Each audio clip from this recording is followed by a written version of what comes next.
Plastic drums raft 2 storeyed house. Lalit group of industries कहकर एक बड़ा सा कंपनी था।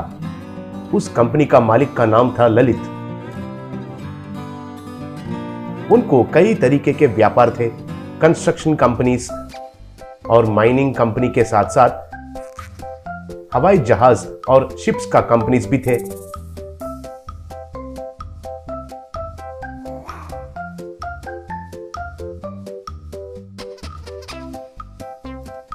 उनका बेटा का नाम था अमित। अमित बहुत चतुर था, लेकिन उसको पैसों पर इतना आस नहीं था और व्यापार पर भी इतना चाहत नहीं था।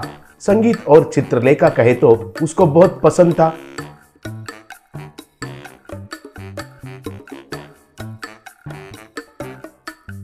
गरीबों के लिए motor pump scooter, solar auto,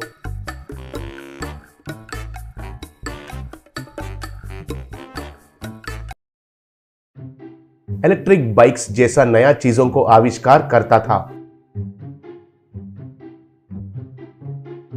और उनको गरीबों के लिए मुफ्त में देता था।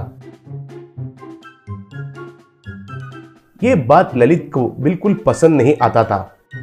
एक दिन ललित, ये क्या कर रहे हो अमित? हमारा व्यापार क्या है और तुम जो कर रहे हो ये सब क्या है? संगीत सीखना क्या है? चित्रकला करना क्या है? ये हमें खाना खिलाते हैं क्या? मुझे बताओ। मेरे बाद इस व्यापार को तुमको ही संभालना पड़ेगा ना। और तुम तो बहुत चालाक भी हो। वो सब छोड़कर ऐसे बिना काम के वालों के लिए बकवास के चीजें तैयार करके तुम तो अपने वक्त को क्यों बर्बाद कर रहे हो? पूछा तब अमित, पिताजी, संगीत और चित्रलेखा के वजह से मेरा मन शांति से रहता है।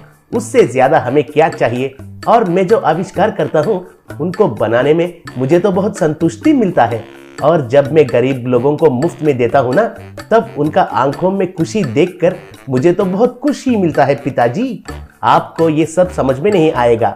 मैं आपका रिटायरमेंट के दिन चार्ज लेता हूँ। हमारे कंपनी को कैसे चलाना है मुझे आइडिया है पिताजी। आप मेरे बारे में चिंता मत कीजिए। ऐसा कहता था। एक बार कंपनी का बोर्ड मीटिंग हुआ था। उसमें ललित का सब पार्टनर्स मिलकर उसको धोखा दिए। वे सब एक होकर ललित को उस कंपनी का ऑनर जैसे रहने के लिए अनुचित है कहकर तय किए। ये सुनकर ललित हैरान रह गया। घर आकर ये बात उसका पत्नी और अमित से कहकर बहुत दुखी होने लगा। ये सब वे लोग मेरे ऊपर किया गया षड्यंत्र है। कंपनी पर मेरा सारा अधिकार चला गया है। हम कल से इस घर में भी नहीं रह सकते हैं कहकर नोटिस भी दिए। हमारा घर, कार और पूरा संपत्ति उनके अधिकार में चले जाते हैं। सच कहना है तो हम सब कुछ खोकर सड़क पर आ गए हैं, कहा तब अमित। ये तो बहुत नाइंसाफी है ना पिताजी।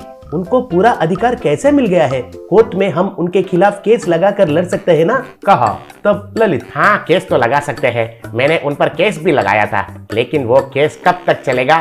तब तक हमारा हालत क्या है मुझे समझ में नहीं आ रहा है। रहने के लिए घर, खाने के लिए खाना भी नहीं है अब हमारे पास, कहा तब अमित। पिताजी, वो सब मुझ पर छोड़ दीजिए। आप लॉयर से उस केस पर ध्यान दीजिए। हमें जरूर इंसाफ मिलता है कहकर मुझे पूरा विश्वास है, कहा। ऐसे अमित ने प्लास्टिक ड्रम्स को इकट्ठा करके उनसे 2 स्टोरीड हाउस का निर्माण किया और वो घर नदी पर तैरने लगा। ये देखकर ललित और उसकी मां चौंक गए। तब से वे लोग उस घर में रहने लगे। अमित उस घर में ही कुछ ऑर्गेनिक तरीके से सब्जियां उगाकर और नदी में ड्रोन की मदद से मछलियों को पकड़ने लगा।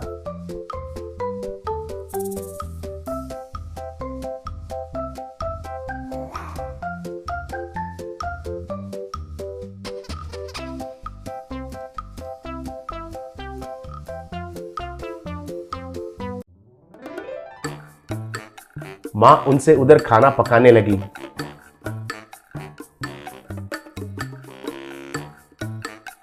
वे सब उधर ही खाकर उधर ही सोने लगे।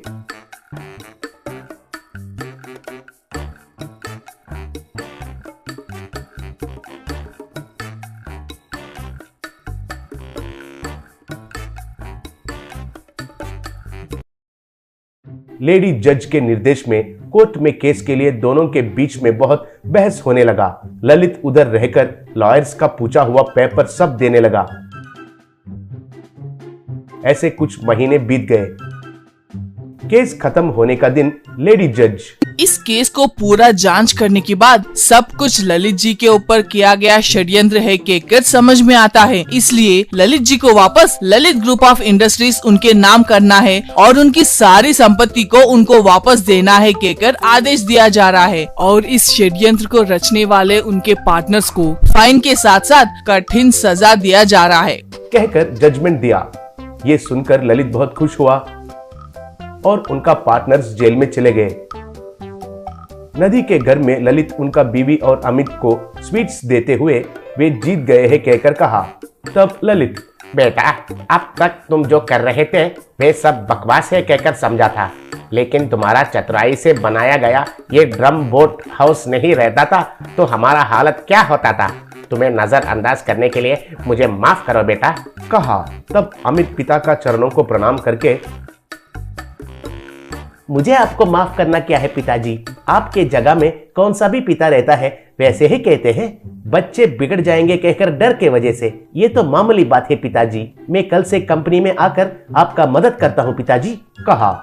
यह सुनकर माँ और पिता बहुत खुश हुए।